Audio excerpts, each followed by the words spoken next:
پہلے میرے ہم نام کو بھی بلایا تھا آپ نے کہ دور آخر میرے حصے میں دیا ساقی نے، پی گیا اس سے میں ناب کی ساری بوتل۔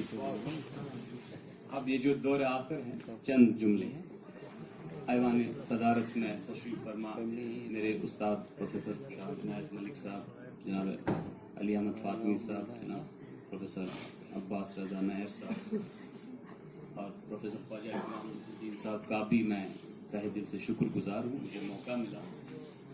میرا مقالہ خاصا لمبا ہے، لیکن ایک دو تین منٹ میں ایک کچھ جملے۔ انسانی زندگی صلح و جنگ سے ہی تعبیر ہے، بتا دوں، انسانی زندگی صلح و جنگ سے ہی تعبیر ہے، تخلیق آدم ہوئی تو ابلیس نے جنگ کا بگل بجا دیا۔ پروردگار عالم نے انسان کی جبلت میں خیر و شر ہر دو طرح کی قوتوں کو مجتمع کیا ہے۔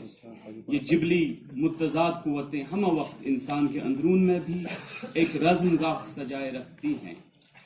جب خیر شر پر غالب آتا ہے تو نہ صرف اندرون ہی میں بلکہ انسان کے آس پاس بھی مسرت و اطمینان کے پھول کھلتے نظر آتے ہیں، اور جب شر خیر کو دبانے میں کامیاب ہوتا ہے تو انسان کا اندرون اور بیرون جہنمزار بن جاتے ہیں۔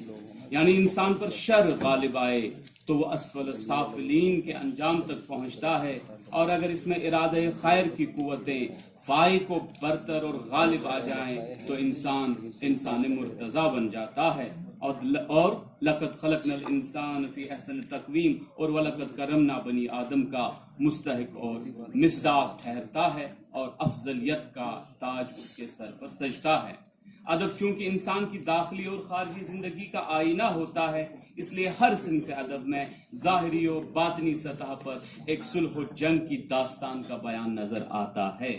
غزل جیسی لطیف صنف سخن کے یہ شعر میرے دعوے پر دال ہیں کہ باغبان نے آگ دی جب آشیانے کو میرے، جن پہ تکیا تھا وہی پتے ہوا دینے لگے۔ یا دو اشخاص کے درمیان ایک معمولی سی جنگ کا یہ منظر غزل کے شعر میں، اور یہ جنگ ہاتھوں سے نہیں بلکہ ایموشنز کی، کہ شاید مجھے نکال کے پچھتا رہے ہو آپ، محفل میں اس خیال سے پھر آ گیا ہوں میں۔ یا پھر داغ دہلوی کا شعر کہ وہی قاتل وہی شاہد وہی منصف ٹھہرے، اقربا میرے کریں خون کا دعویٰ کس پر۔ اور حفیظ جالندھری کا یہ شعر، دیکھا جو تیر کھا کے کمی گاہ کی طرف اپنے ہی دوستوں سے ملاقات ہو گئی۔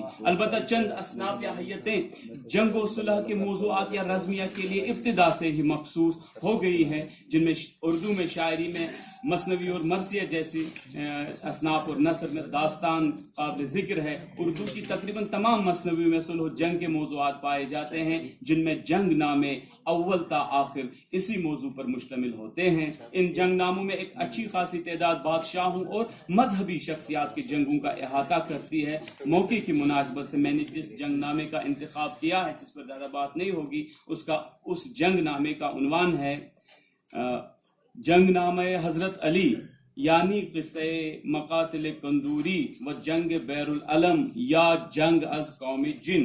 کتاب کے سرورق پر لکھا ہوا ہے کہ باہتمام تربھون ناتھ دھرنجر، راجہ رام کمار پریس بک ٹیپو وارث مطبع نامی نول کشور، واقع لکھنؤ میں طبع ہو کر شائع ہوا ہے۔ قرین قیاس ہے کہ تربھون ناتھ دھرنجر نامی شخص ہی کی کاوش قلم کا نتیجہ ہو، کیونکہ آگے کہیں بھی اور کوئی نام نہیں لکھا ہے۔ اس کا